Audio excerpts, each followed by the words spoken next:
The A's have officially wrapped the 2018 regular season, but they're in the playoffs. I know it's a wild card game, and the words wild card game can put most A's fans into the fetal position, but this is not 2014. The team finished strong this year. They didn't unravel like yarn in front of a cat like the team 4 years ago. I'm just saying this to try to avoid the stomach aches that are already happening 3 days in advance. Hopefully you guys are able to take some comfort from these words too, so you don't start the Pepto shot glasses until like Tuesday. The A's also won 22 more games this year than last year, 97 wins, 32 games over 500. If terrible things happen Wednesday, which they obviously won't because the A's are going to win it all this year, that is an accomplishment in and of itself. It's a great improvement over last year. Their average age is like 12, and their starting rotation's arms were more damaged than your dog's favorite chew toy's arms, so that's pretty good. Plus, since they won 22 more games this season than last season, that means they'll win 119 games next year. Totally happening. The A's finished 4th in runs scored with 813 and 4th in WHIP at 1.21.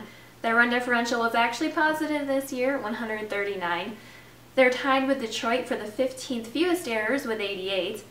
I could keep going with these fantastic team numbers, but it all boils down to one thing.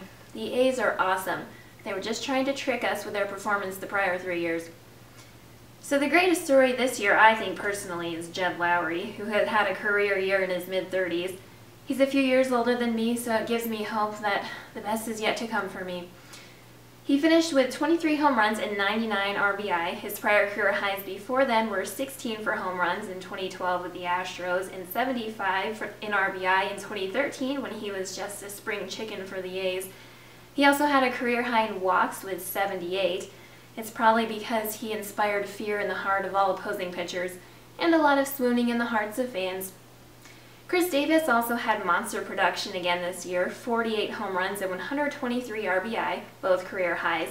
This is the 3rd year in a row he's had at least 40 home runs and 100 runs batted in. He also had more at-bats than last year and had fewer strikeouts. Stephen Piscotty had career highs in home runs and RBI with 26 and 86. Matt Olson had 29 home runs and 84 runs batted in. Pitching-wise, Blake Trinan was ridiculous. 80 in the 3rd innings pitched, 100 strikeouts, a .78 ERA, a .83 WHIP, 38 saves. If I'm ever in need of being saved, I'm not calling 911. I'm just shooting the Trinan signal up into the sky.